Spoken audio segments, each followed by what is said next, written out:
신혼 첫날 새벽 6시, 시어머니가 비밀번호를 누르고 내 신혼집 문을 열고 들어왔다.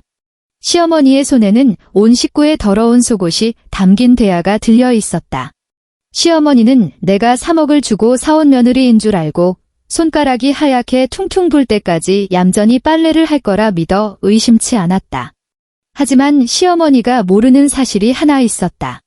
이 집의 전세 보증금부터 바닥에 놓인 가구, 벽에 걸린 그림 한 점까지 전부 내 명의라는 것을 말이다. 그날 저녁, 퇴근 후 현관문을 열고 들어온 남편은 집안에 단 한 가지만 덩그러니 남아있는 것을 발견하게 된다. 구독을 눌러주시고 저와 함께 이 이야기의 끝을 확인해 보시길 바란다. 도장이 전세계약서 위에 찍히는 소리는 무겁고 둔탁했다. 반포동에 위치한 이 부동산은 난방을 아주 세게 틀어놓아 유리문에는 하얗게 성에가 껴있었다. 나는 아버지가 체온이 남아있는 통장을 맞은편 집주인에게 건네는 모습을 지켜보았다. 3억 2천만 원 아버지가 평생을 중학교 학생 주임으로 일하며 모은 퇴직금이었다. 은하야, 이름 맞게 들어갔는지 확인해봐라. 아버지가 계약서를 내 앞으로 밀어주었다. 임차인 난에는 내 이름이 또렷하게 찍혀 있었다. 서은하. 내 오른쪽에 앉아있던 남편 강도윤이 고개를 싹 내밀고는 계약서를 들여다보았다. 올해 32살인 그는 중견기업 과장으로 평소에는 머리를 깔끔하게 뒤로 넘기고 다녔는데 오늘은 계약을 한다고 특별히 짙은 회색 캐시미어 코트까지 차려입고 나왔다. 그는 손을 뻗어 계약서를 쥐고는 내 이름 위를 엄지손가락으로 두어 번 문지르더니 아버지에게 고개를 돌리며 활짝 웃었다. 장인어른, 정말 감사합니다. 이 84제곱미터짜리 아파트가 채광이 엄청 좋더라고요. 은하가 아주 편하게 지낼 수 있을 겁니다. 아버지는 손을 내저으며 종이컵에 담긴 시원한 생수를 한 모금 마셨다. 자네들 둘이서 오순도순 잘 살면 되지, 이깟 돈이 대수인가? 도윤이 자네, 앞으로 우리 은하 잘 부탁하네. 강도윤은 즉시 자리에서 일어나 두 손을 앞으로 모으고 깍듯이 고개를 숙였다. 걱정 마십시오. 우리 은하, 제가 평생 공주님처럼 아끼고 사랑하겠습니다. 나는 고개를 숙여 계약서에 찍힌 붉은 도장 자국을 내려다보았다. 맞선을 보고 만나온 지난 1년 동안 강도윤은 확실히 다정하고 세심한 사람이었다. 데이트 때마다 미리 맛집을 검색해 두었고 비가 오는 날이면 항상 우산을 내 쪽으로 기울여 주었다. 심지어 내가 지나가는 말로 어떤 감기약 성분에 알레르기가 있다고 한 것까지 스마트폰 메모장에 꼼꼼히 적어둘 정도였다. 아이고, 사돈어른. 너무 큰 돈을 쓰셨습니다. 부동산 미닫이 문이 열리며 찬바람과 함께 밍크코트를 입은 여자가 들어왔다. 시어머니 조정숙이었다. 시어머니는 단숨에 테이블 앞으로 다가와 내 손을 덥석 잡았다. 손바닥의 온도는 꽤 서늘했다. 우리 도윤이가 이제 막 과장을 달아서 요새 주머니 사정이 좀 빠듯하거든요. 내년에 진급하고 나면 이 전세 보증금 저희가 꼭 채워 넣겠습니다. 시어머니는 내 손등을 꽉 쥐었다. 그 힘이 어찌나 센지 손톱 가장자리가 내 피부를 파고들 정도였다. 내가 말이야, 우리 도윤이랑 미나 둘을 낳고서도 늘 우리 은하처럼 싹싹한 큰딸이 하나 더 있었으면 했거든. 이제부터 우리는 진짜 친엄마랑 친딸이나 다름없는 거야. 나는 손등에 느껴지는 찌릿한 아픔을 참으며 시어머니의 손을 마주잡고 허리를 굽혔다. 어머니, 앞으로 잘 부탁드립니다. 그때 나는 시어머니의 눈가에 번진 주름을 보며 그 친딸이라는 말이 진심 어린 약속인 줄만 알았다. 주말 백화점은 늘 사람들로 붐볐다. 어머니는 카트를 밀고 식기 매장 앞에 멈춰섰다. 이 본차이나 세트가 괜찮네. 가벼워서 나중에 내가 설거지할 때 손목도 안 아프겠어. 어머니는 국그릇 하나를 들어 바닥에 붙은 라벨을 꼼꼼히 확인하고는 카트 안에 내려놓았다. 결혼 날짜가 잡힌 날부터 어머니는 나를 이끌고 서울에 내로라 하는 백화점들을 샅샅이 훑고 다녔다. 양문형 냉장고, 건조기 기능이 있는 세탁기, 65인치 텔레비전, 천연 가죽 소파, 원목 식탁, 심지어 베란다에 놓을 건조대와 주방용 밀폐용기까지 전부 어머니가 하나하나 직접 고른 것들이었다. 계산을 마칠 때마다 계산원이 뽑아준 길다란 영수증들이 돌돌 말려 나왔다. 어머니는 그 영수증들을 반듯하게 펴서 조심스레 접은 다음 혼수 비용을 따로 모아둔 두툼한 봉투 안에 차곡차곡 챙겨 넣었다.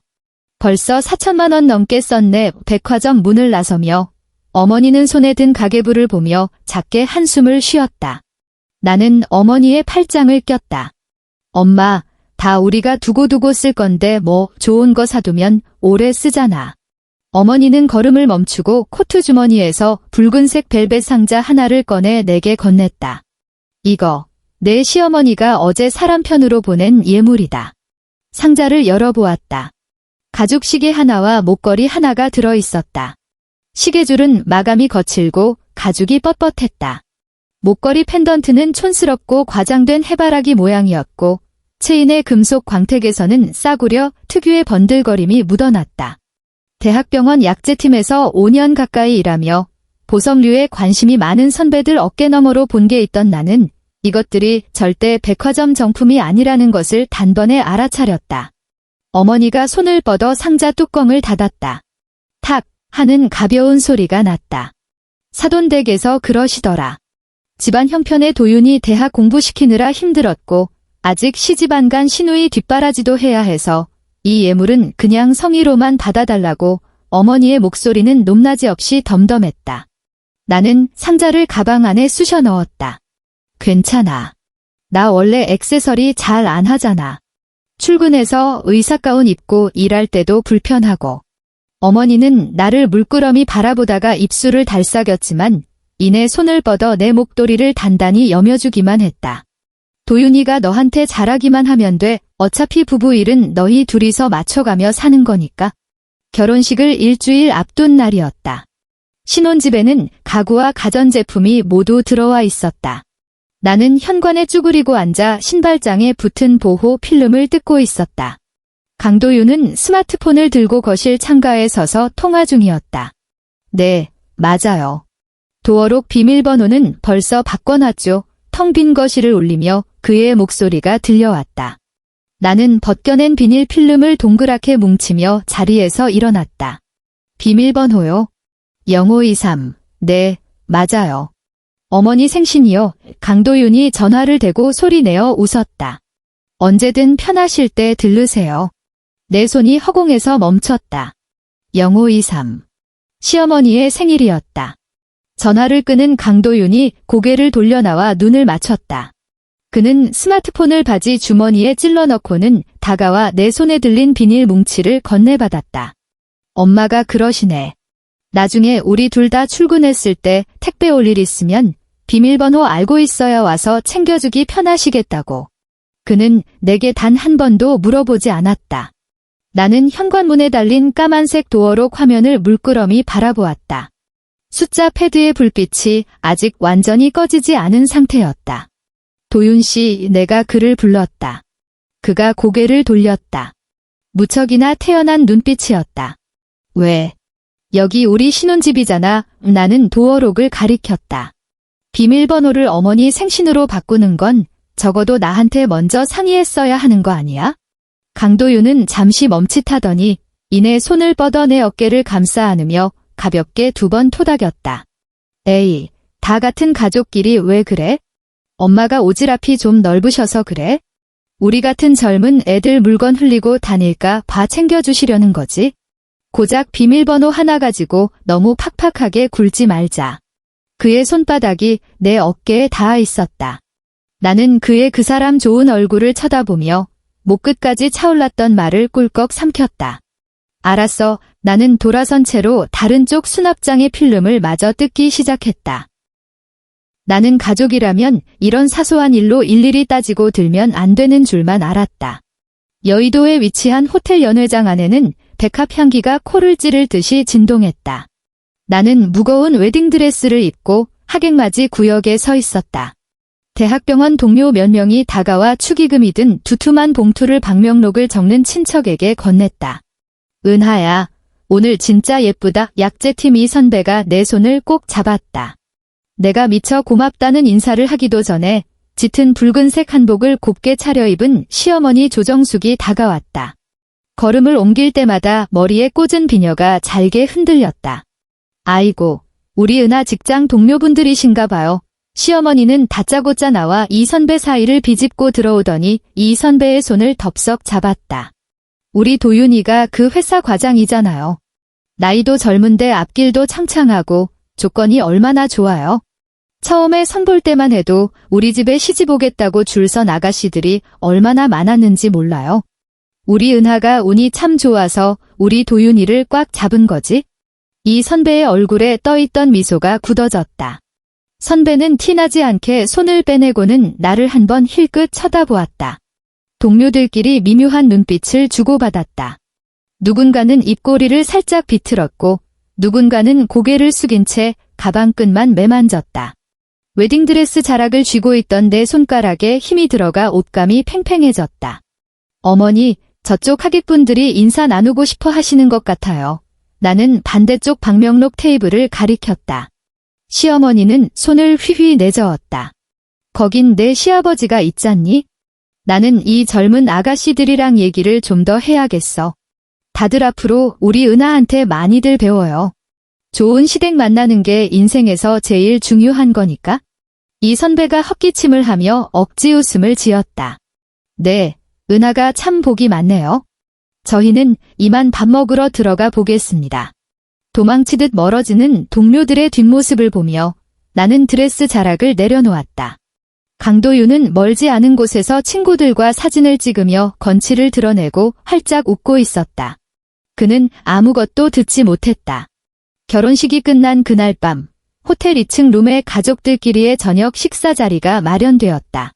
길다란 식탁 위에는 한우구이와 생선회가 가득 차려져 있었다. 나는 밝은 색의 피로연 원피스로 갈아입고 강도윤의 옆에 앉아 있었다. 강도윤은 소주잔을 든 채 맞은편에 앉은 사촌 형제들과 요즘 주식시장에 대해 큰 소리로 떠들고 있었다. 그의 얼굴은 이미 술기운에 붉게 달아올라 있었고 넥타이는 느슨하게 풀려 목에 걸쳐져 있었다. 시어머니가 들고 있던 젓가락을 내려놓으며 헛기침을 했다. 왁자지껄하던 룸 안이 순식간에 조용해졌다. 은하야, 시어머니가 두 자리 건너편에서 나를 불렀다. 나는 물잔을 내려놓고 상체를 살짝 숙였다. 네, 어머니. 앞으로 매주 토요일 아침마다 일찍 본가로 넘어오너라의 시어머니는 냅킨을 들어 입가를 닦으며 내 눈을 빤히 쳐다보았다. 나한테 된장찌개 끓이는 법이랑 김치 담그는 법부터 제대로 배워. 우리 강씨 집안 남자들이 입맛이 까다로워서 밖에서 파는 음식은 입에 대지도 않아. 우리 집안 고유의 손맛을 잃어버리면 안 되지. 내가 우리 집 며느리로 들어왔으니 이제 그 솜씨를 내가 물려받아야 한다. 상의하는 말투가 아니었다. 그것은 일방적인 통보였다. 나는 고개를 돌려 강도윤을 쳐다보았다.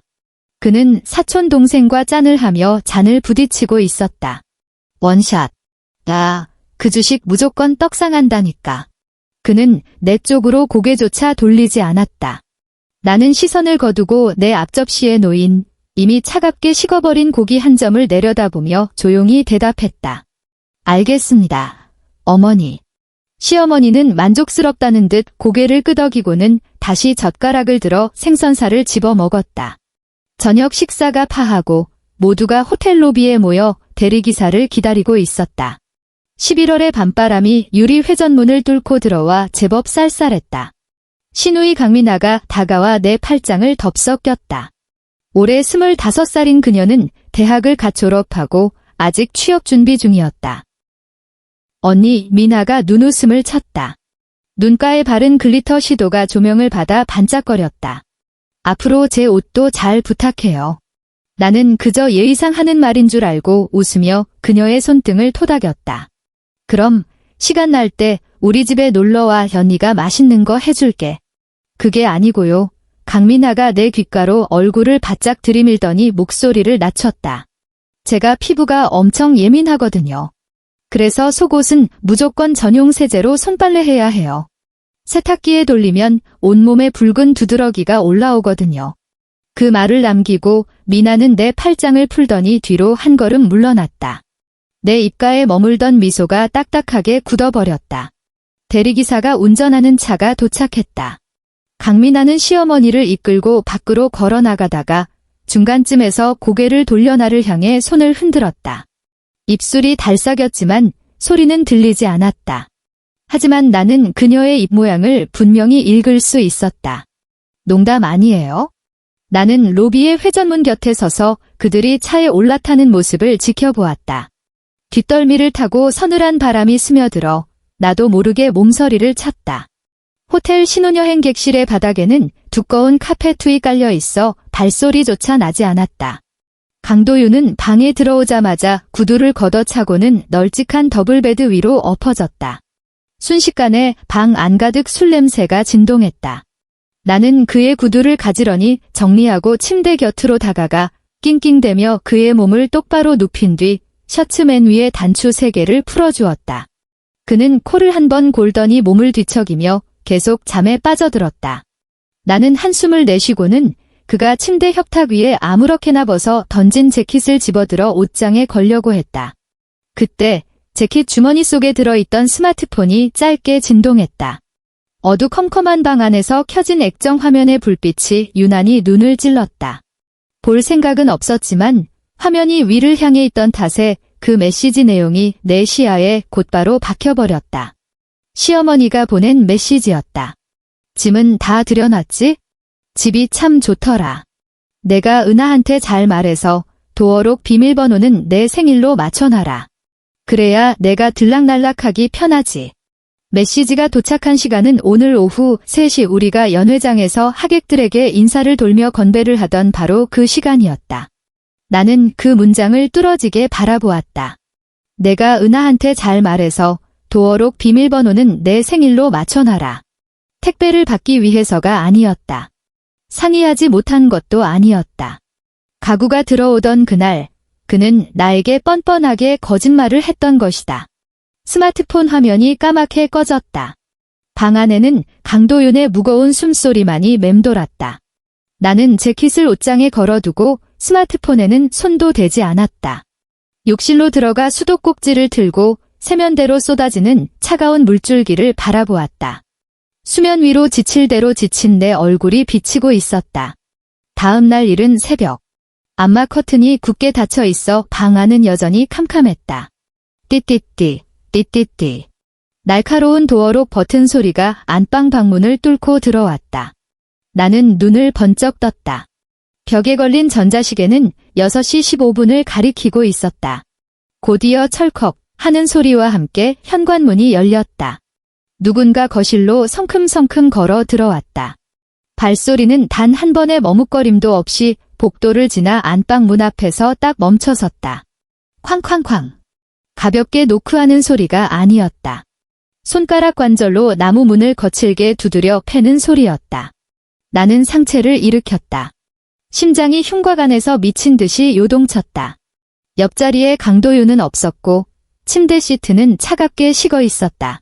나는 이불을 걷어차고 잠옷 위에 카디건 하나를 대충 걸친 뒤 맨발로 마루바닥을 딛고 안방 문을 확 열어젖혔다.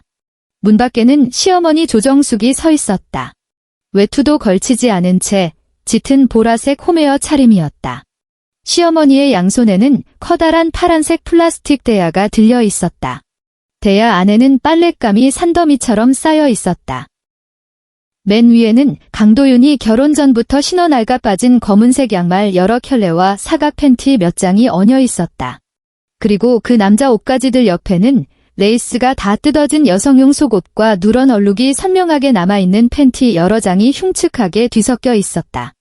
땀에 절은 시큼한 냄새와 오랫동안 처박아둔 듯한 퀴퀴한 곰팡내가 그 파란색 대야에서 훅 끼쳐 올라와 내 코를 찔렀다. 시어머니와 시누이가 입던 속옷들이었다. 시어머니가 쥐고 있던 손을 탁 놓았다. 우당탕탕 하는 요란한 소리와 함께 파란색 플라스틱 대야가 내 발밑 마룻바닥으로 곤두박질 쳤다. 대야 밖으로 튕겨나간 양말 몇 짝이 내 발가락 옆에 나뒹굴었다. 우리 강씨 집안 문턱을 넘었으면 이제 손에 물 마를 날 없을 줄 알아라. 시어머니는 나를 깔아뭉개듯 내려다보며 너무나도 당연한 일을 지시하듯 억양 없는 목소리로 말했다. 일단 이것들부터 빨아. 세탁기에 휙 돌리지 말고 꼼꼼히 손빨래 해라. 다 빨고 나면 본가로 넘어와. 내 친정엄마가 냉장고에 시들시들한 채소 쪼가리들을 얼마나 쑤셔 박아놨는지 내가 아직 검사를 못했거든. 나는 발밑에 널브러진 더러운 옷가지들을 내려다보았다. 어젯밤 호텔 로비에서 보았던 강민아의 입모양이 뇌리를 스쳤다. 농담 아니에요? 나는 고개를 들어 시어머니의 눈을 똑바로 쳐다보았다. 그녀의 눈빛에는 확신이 가득했다. 내가 군말 없이 쭈그리고 앉아 저 악취 나는 옷무더기 속에 두 손을 집어넣을 거라는 오만한 확신. 도윤 씨는요? 내가 물었다. 목소리는 건조했고 떨림은 없었다. 도윤이 시어머니가 코웃음을 쳤다. 내가 아침 일찍 본가에 와서 잡동사니 좀 치우라고 불렀다. 남자가 어떻게 매일 마누라 치맛자락만 붙들고 사니. 집안일은 여자가 알아서 해야지. 그녀는 일부러 남편을 빼돌린 것이었다. 이것은 철저하게 계획된 기선제압이었다. 비밀번호를 요구한 것부터 피로연에서의 일방적인 통보, 그리고 오늘 새벽의 무단 침입까지. 이 모든 단계는 이른바 신혼집이라는 공간에서 진짜 주인이 누구인지 나에게 뼈저리게 각인시키기 위한 수작이었다. 됐고, 멍하니 서 있지 말고 시어머니가 휙 돌아서며 현관으로 향했다. 빨래 다 끝내면 지체 말고 바로 넘어오너라. 쾅 하고 현관문이 닫혔다. 거실은 다시 죽은 듯이 고요해졌다. 나와 어머니가 고심해서 고른 최고급 원목 마루 한가운데에 마치 흉측한 종양 덩어리처럼 파란색 플라스틱 대야만이 덩그러니 놓여 있었다. 나는 뒤돌아 안방으로 들어가 스마트폰을 집어들고 강도윤에게 전화를 걸었다. 신호음이 한참을 울린 뒤에야 전화를 받았다. 수화기 너머로 종이 상자를 끌어당기는 마찰음이 들려왔다. 여보세요? 은하야. 일로 이렇게 일찍 깼어. 강도윤의 목소리에는 약간의 숨가쁨이 섞여 있었다.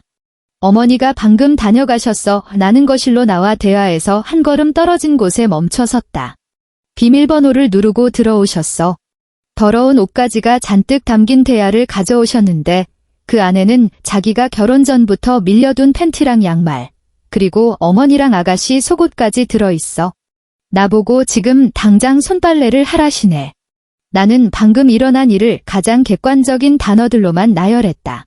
언성을 높이지도 따져 묻지도 않았다. 전화기 너머로 무거운 침묵이 내려앉았다.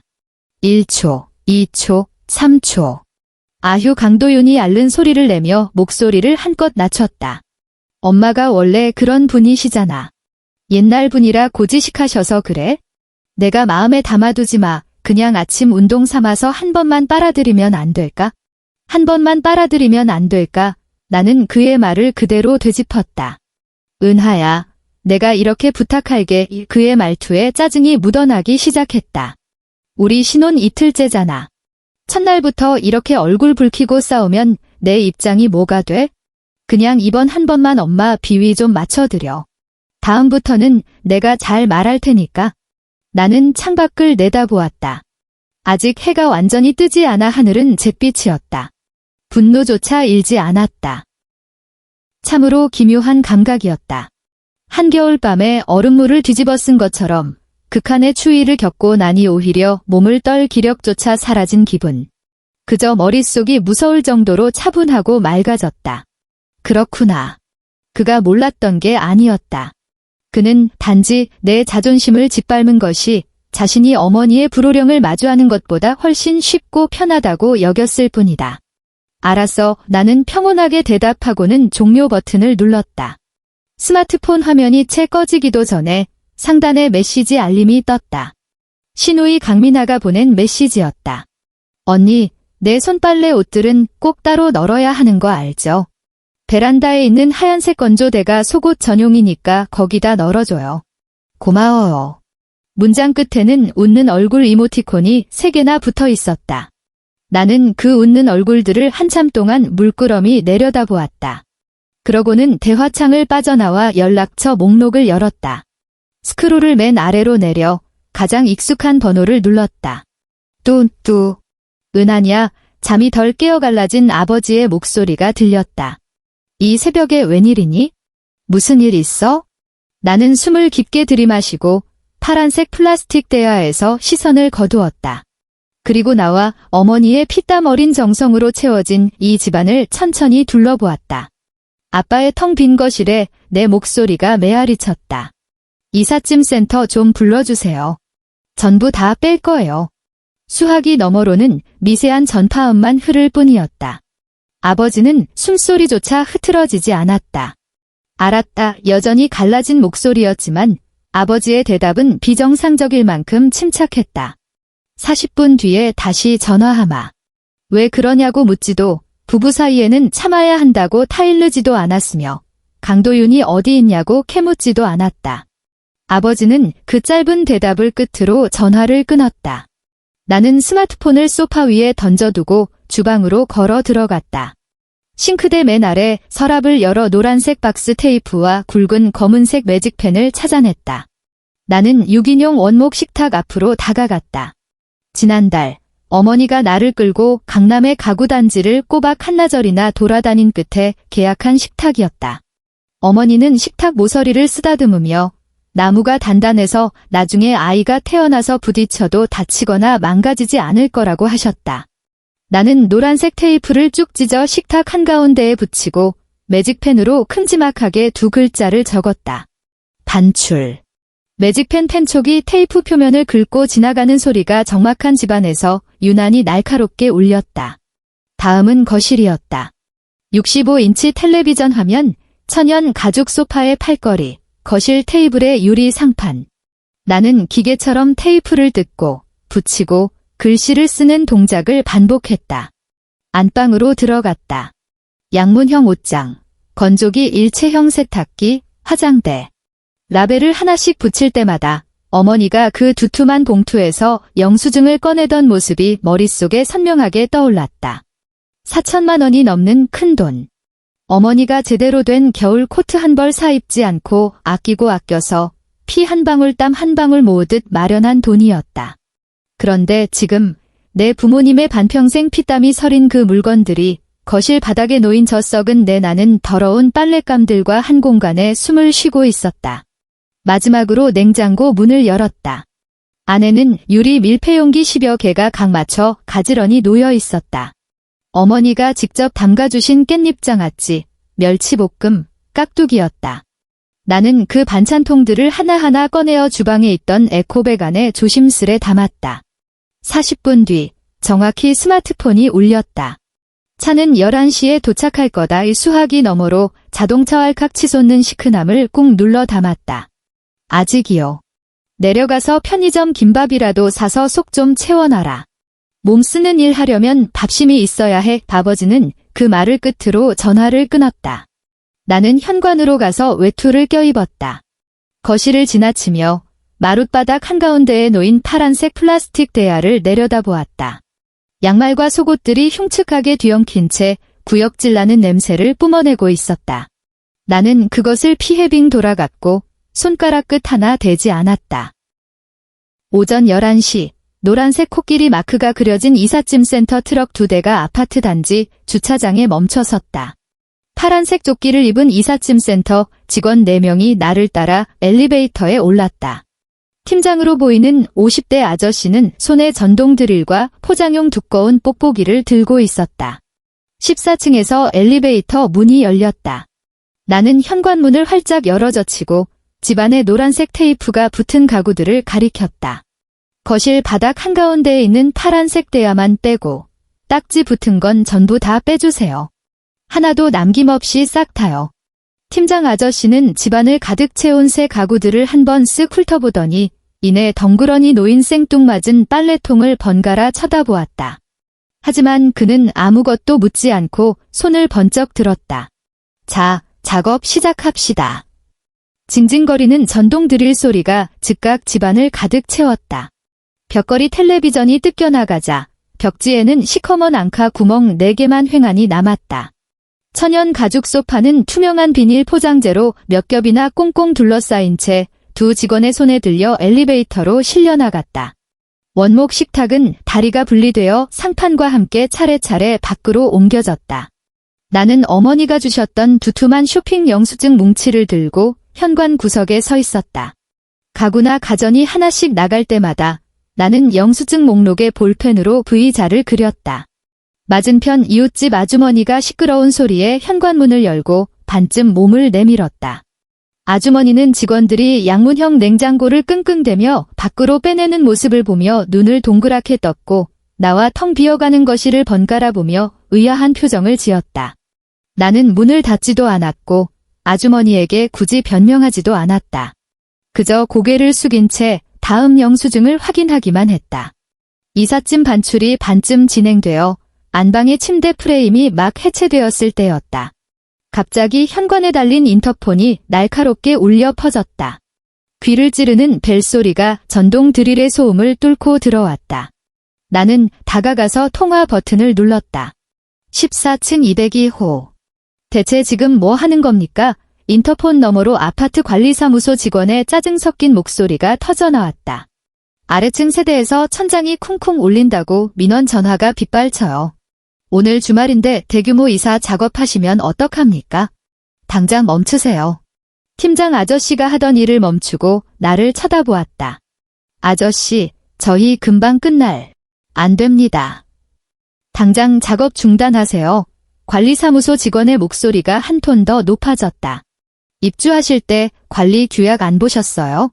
주말 이사는 최소 3일 전에 미리 신고하셔야죠. 그리고 입주한 지 하루 만에 다시 이사 나가는 집이 세상에 어디 있습니까?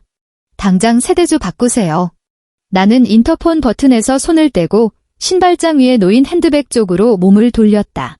팀장님, 계속 해체해주세요. 나는 가방에서 투명한 서류 봉투 하나를 꺼냈다. 관리사무소에 좀 다녀올게요. 초겨울 바람이 칼바람처럼 얼굴을 때렸다. 얇은 카디건 차림인 나는 서류 봉투를 손에 쥔 채 아파트 정문역 관리사무소를 향해 빠른 걸음으로 걸어갔다. 유리문을 밀고 들어가자 훅 하고 훈기가 끼쳐왔다. 관리사무소 아저씨는 책상 뒤에 앉아 믹스커피를 마시고 있었다. 14층 202호입니다. 나는 책상 앞으로 다가갔다. 아저씨는 종이컵을 내려놓으며 미간을 찌푸렸다. 아이고, 새댁이네. 대체 이게 무슨 난리랍니까? 결혼하자마자 이사라니 아랫집에서 민원 전화가 빗발치고 있어요.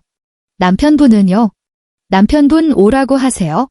나는 서류 봉투의 지퍼를 열고 붉은 도장이 찍힌 전세계약서 원본을 꺼내어 그의 책상 위에 쫙 펼쳐놓았다.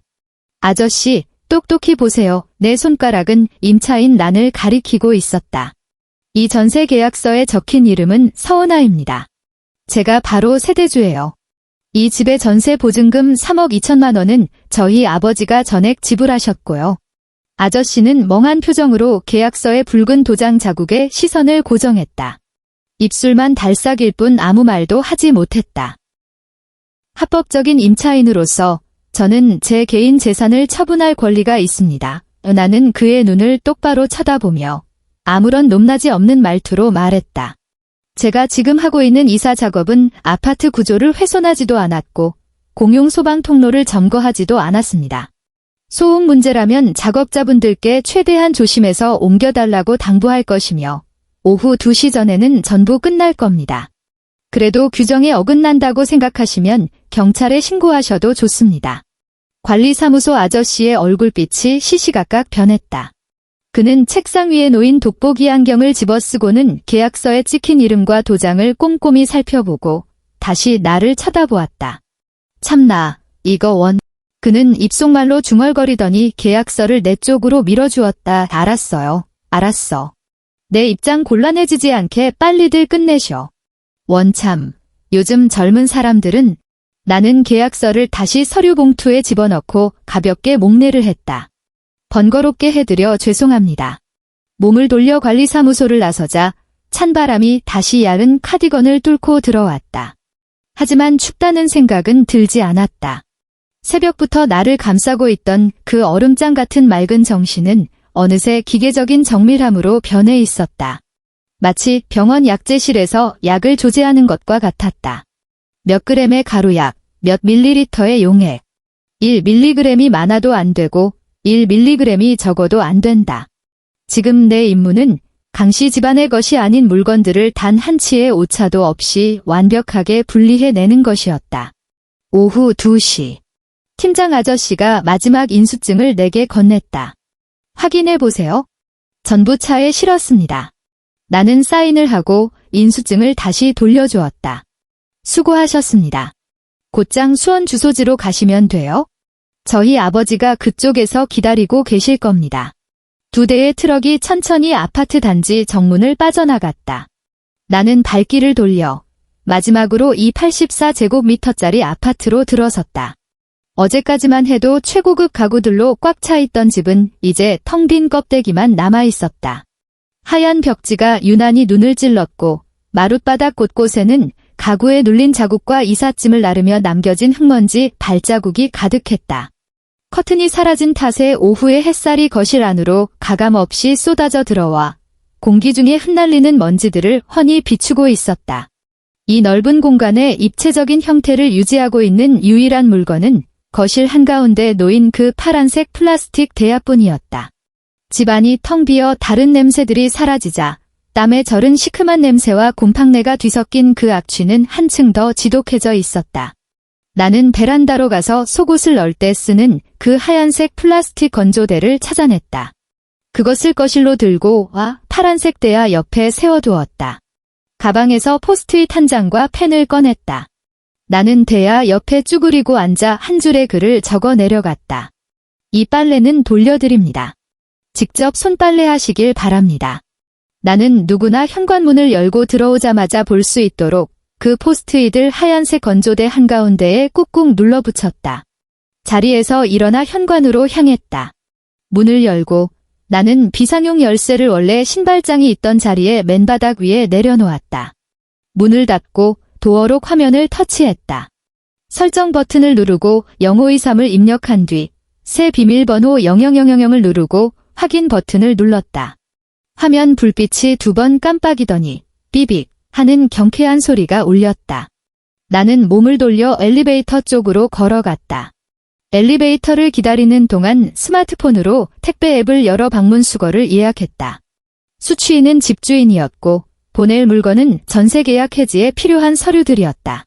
아파트 건물을 빠져나오면서 나는 14층 창문 쪽으로는 단 한 번도 고개를 돌리지 않았다. 길모퉁이에 있는 프랜차이즈 카페로 들어갔다. 얼음물을 한 잔 주문하고 창가 자리를 찾아 앉았다. 얼음물이 식도를 타고 위장으로 흘러들어가자 찌릿한 한기가 돌며 몸서리가 처졌지만 그 덕분에 머릿속은 한결 더 맑아졌다. 연락처 목록을 열어 이름 하나를 찾았다. 대학 시절 알게 된 선배로 지금은 서초동 법원 근처에서 이혼 소송 전문 법률 사무소를 운영하고 있는 변호사였다. 신호음이 3번 울리고 전화가 연결되었다. 은하야, 너 어제 막 결혼식 올리지 않았어? 선배 변호사의 목소리에는 놀라움이 가득했다. 선배, 오늘 오후 4시에 시간 괜찮아요? 나는 창밖 도로를 오가는 차량들을 무심히 바라보았다. 저 이혼하려고요. 합의서 작성이 필요해요. 오후 4시 서초동 법률 사무소 안은 난방기가 돌아가는 소리만 작게 들릴 뿐 조용했다. 짙은 회색 정장 차림의 선배 변호사는 널찍한 사무용 책상 뒤에 앉아 있었다. 그녀는 내가 건넨 그 두툼한 쇼핑 영수증 뭉치를 들여다보며 점점 더 미간을 좁혔다. 책상 위에는 전세 계약서 사본과 오늘 아침 6시 15분에 도어록이 열렸음을 알리는 스마트폰 알림 캡처 화면이 펼쳐져 있었다. 그러니까 남자 측은 이른바 신혼집이라는 곳에 자기 입던 헌 옷까지 몇 벌 말고는 젓가락 한 짝도 안 사왔다는 거네. 선배 변호사는 영수증을 내려놓고 책상 위에 아이스 아메리카노를 들어 한 모금 마셨다. 예물로 시계 하나랑 목걸이 하나를 받기는 했어요. 나는 책상 위의 서류들을 내려다보았다. 하지만 정품은 아닌 것 같더라고요. 선배 변호사는 코웃음을 치더니 키보드를 빠르게 몇 번 두드렸다. 은하야, 내 상황은 이혼이라고 부르기도 아깝다. 이건 뭐 호구 잡혀서 기둥뿔이 뽑힐 뻔하다가 무사히 탈출한 거네. 그녀는 모니터 화면을 내 쪽으로 돌려문서 하나를 가리켰다. 전세 보증금은 너희 아버지가 내셨고 계약서상 명의도 너 혼자야. 가구랑 가전제품은 전부 너희 어머니가 결제하신 영수증이 남아있고 법적으로 이건 명백한 내 혼전 특유재산이라서 남자 측에서는 재산 분할을 요구할 권리가 전혀 없어. 내가 오늘 짐을 싹 다 뺏어 나온 건 합법적인 건 물론이고 아주 현명한 대처였어. 나중으로 미뤘다가는 공동사용을 운운하며 골치 아프게 엮일 수도 있었거든. 나는 고개를 끄덕였다. 전세금 반환 절차는 이미 시작했어요.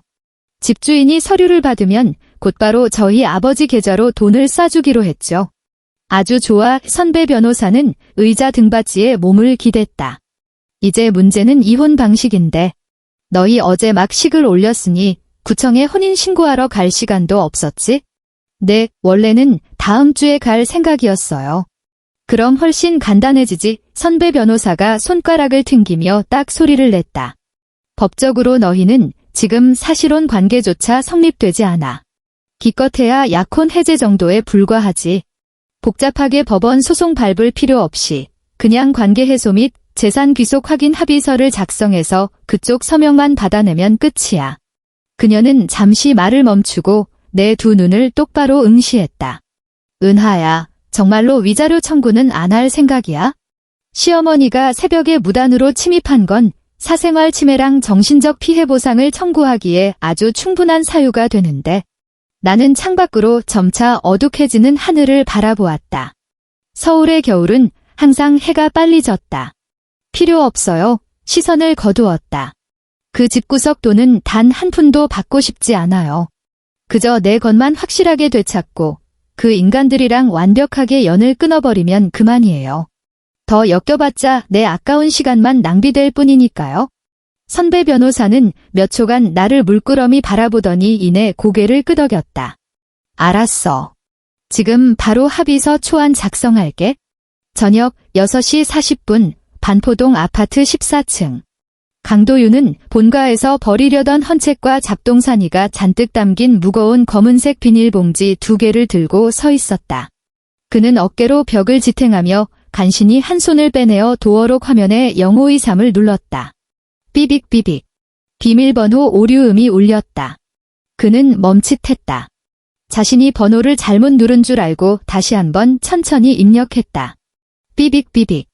연속으로 3번 오류가 나자 도어록에서 귀를 찌르는 경고음이 울리며 화면이 완전히 잠겨버렸다. 강도윤은 짜증스럽게 비닐봉지를 바닥에 내동댕이 치고는 스마트폰을 꺼내 내 번호로 전화를 걸었다. 신호음이 2번 울리고 통화가 연결되었다. 서은하, 너 도어록 비밀번호 바꿨어. 그의 목소리에는 노골적인 불만이 가득했다. 나 지금 손에 짐 잔뜩 들고 있으니까 빨리 문 좀 열어. 엄마가 비밀번호 당신 생신으로 하라고 하셨잖아. 대체 왜 똥고집을 부리고 그래? 나는 수원으로 향하는 광역버스 안에 앉아 있었다. 차 안은 고요했고 그저 타이어가 도로를 마찰하는 소리만 낮게 깔려 있었다. 직접 들어가서 확인해봐. 나는 차창 밖으로 휙휙 스쳐 지나가는 가로등을 무심히 바라보았다. 비밀번호는 초기화 번호인 0000이야.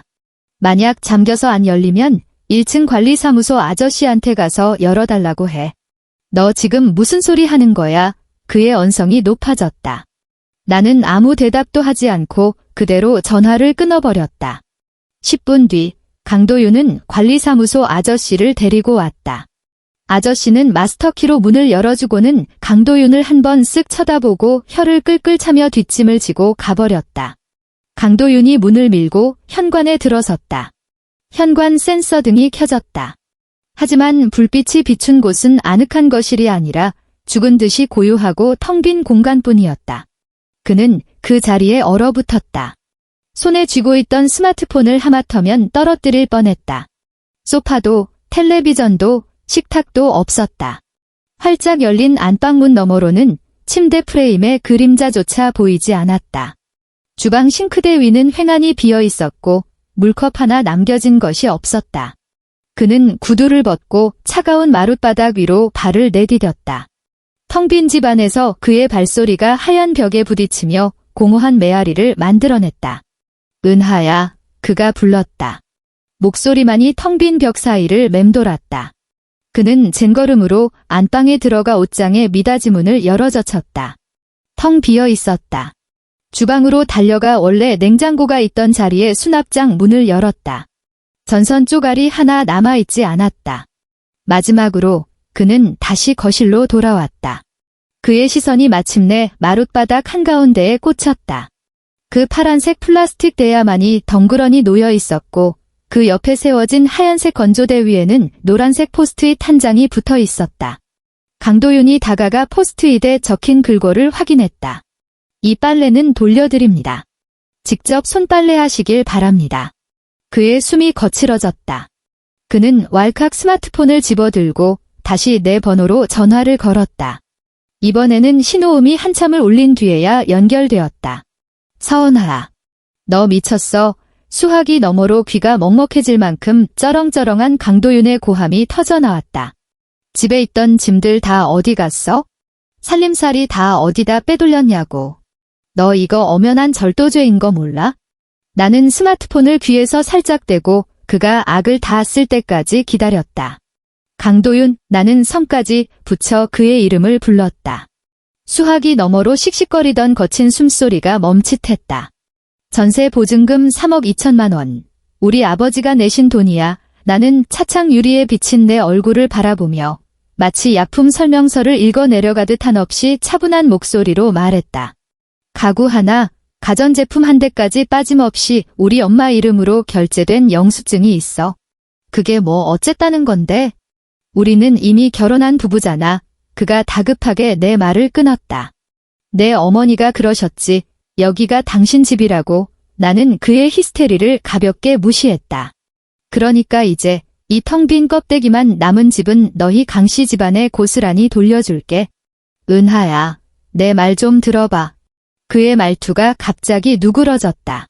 분노는 어느새 당혹감과 애원으로 변해 있었다. 오늘 아침에 엄마가 선 넘으신 거 맞아. 내가 엄마 대신 사과할게. 짐 다시 들여놓고 우리 그냥 예전처럼 잘 살면 안 될까? 내가 이렇게 나와버리면 나더러 우리 엄마한테 뭐라고 변명하란 말이야? 변명. 이 지경까지 와서도 저 인간의 머릿속에는 오로지 자기 엄마한테 어떻게 둘러댈까 하는 생각뿐이었다.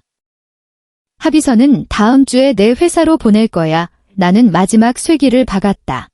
앞으로 2번 다시 내 번호로 연락하지 마. 종료 버튼을 누르고 나는 아무런 미련 없이 그의 번호를 수신 차단 목록에 쳐넣었다.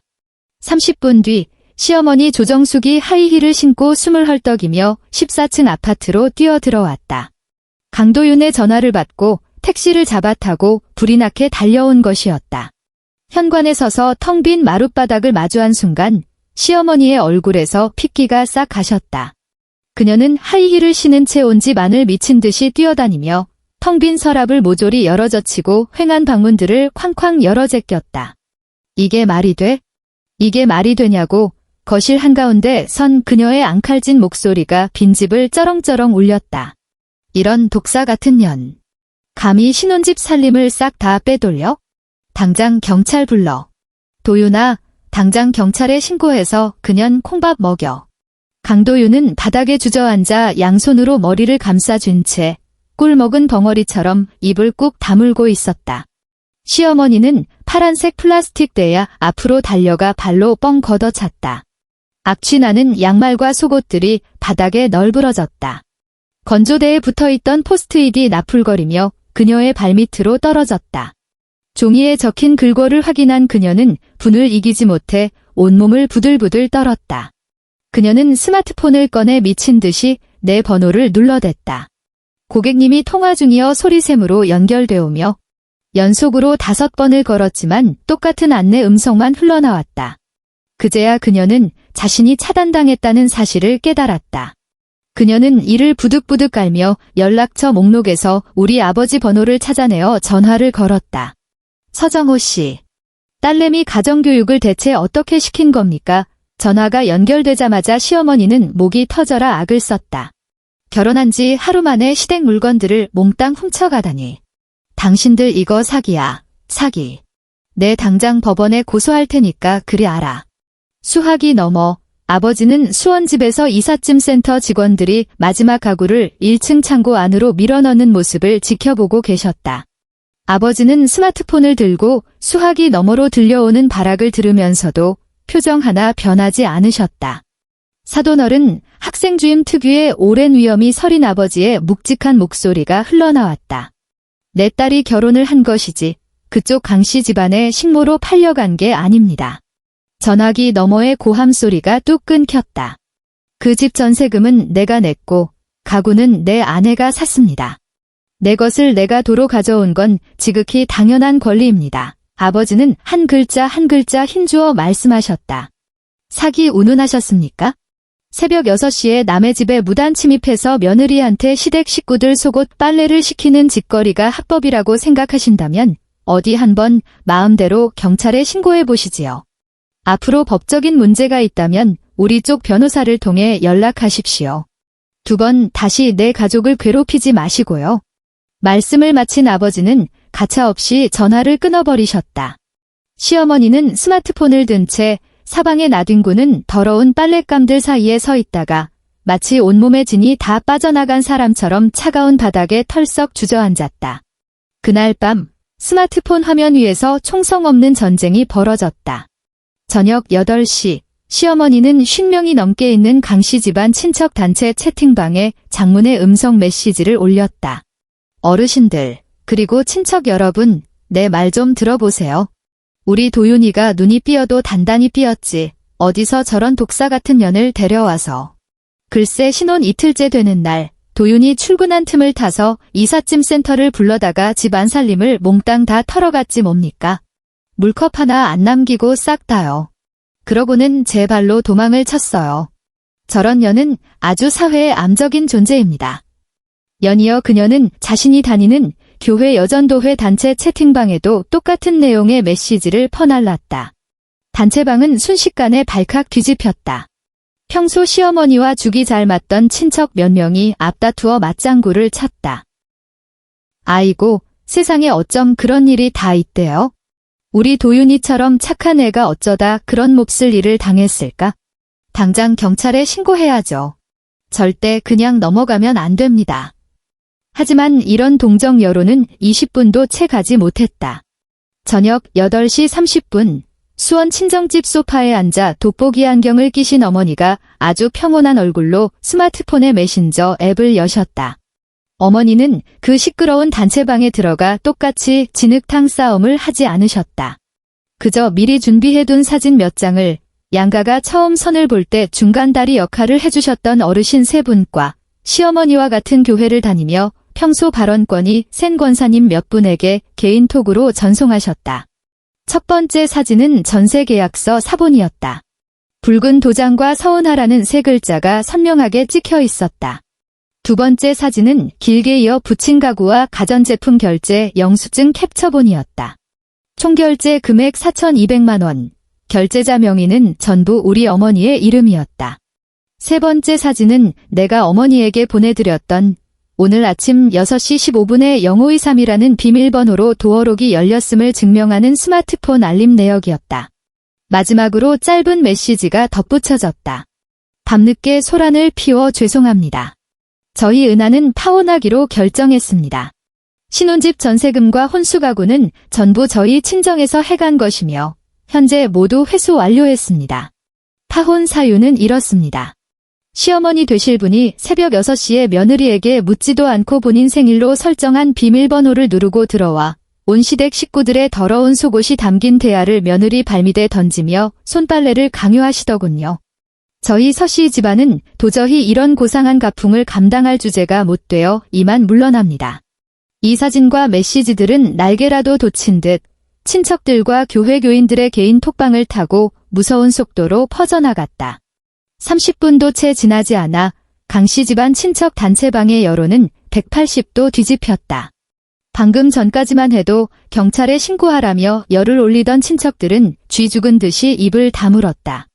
그 누구도 시어머니의 메시지에 답장하지 않았다. 한편 교회 여전도회 단체방에서는 평소 시어머니의 잘난 척을 꼴사납게 여기던 한 권사님이 대놓고 음성 메시지를 올렸다. 정숙 엄마, 다들 사진 돌려봐서 알 거 다 알아요. 전셋집도 며느리 친정에서 구하고 살림살이도 다 며느리가 해온 거라면서요. 그래놓고 신혼 첫날 새벽 6시에 다짜고짜 남의 집 비밀번호 뚫고 들어가서 이제 막 시집온 새댁한테 시어머니 더러운 빤스 빨래를 시켜요. 그게 사람이 할 짓입니까? 그건 며느리를 들인 게 아니라 공짜 식모를 부리려고 한 거잖아요. 남의 집 귀한 딸이 자기 물건 도로 챙겨서 나갔다는데 대체 무슨 낯짝으로 여기서 억울하다고 행패입니까? 이 음성 메시지가 올라온 후 채팅방은 찬물을 끼얹은 듯 조용해졌다. 2분 뒤 화면에 시스템 알림 메시지가 하나 떠올랐다. 조정숙 님이 채팅방을 나갔습니다.